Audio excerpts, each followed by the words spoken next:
Maradyo nakautuhon kaninyo tanan dira mga kainday sa for this mini vlog ay wala pa in taon ko maka-recover sa ako ang pagabati karong kaudtuha sakit pa sa break up. Sakit pa ang tungon ka na mag-crib kasi sa kabutang tungod sa sobra kainit sa panahon unya wala ka kaayo budget.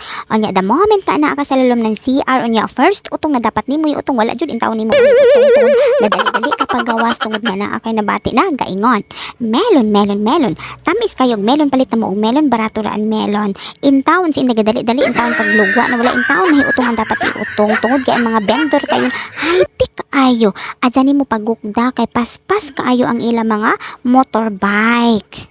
Pait kayo palang dangon mga kainday tungod kay opposite kayo sa giingon nga sobra katamis susama sa tubig grabe ka clear mga kainday. So, ayan mga kainday so i-slice na natin so ito na ang kasagutan sa napakainit na panahon. So, i-slice na natin siya mga kainday ko talaga bang totoong matamis to. So, tara, excited na mga kainday kay giuhaw jud ko mayo. Sa kadang bisis na jud in town ko mga kainday na hit and run. Hit and run ba? Sakto ba? Sakit pala dongol. Unsaon na lamang katong mga nag-crib nga tama-tama lang ilahang mga kwarta, mga angkol. Ayaw mo pagingana. Maglaruhay lang unta ta. Susama ni sa kanta nga giingon pinagtagpo pero di tagana.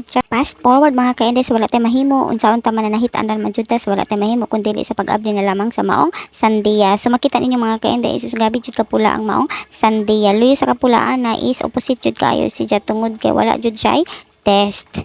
Maunang giingon na walay perpekto dinhi sa kalibutan. Susama na lamang sa sandia na ako ang napalit karon. So dunay tamis ug duna pod tabang. Dil.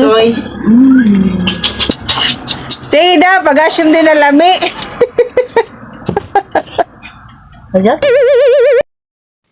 Mga kainday, kung kayo ay baguhan pa sa ako ang page or channel, please ayaw mo kalimot sa pag-like, share, comment, and follow sa ako ang page. God bless everyone. Thank you for watching.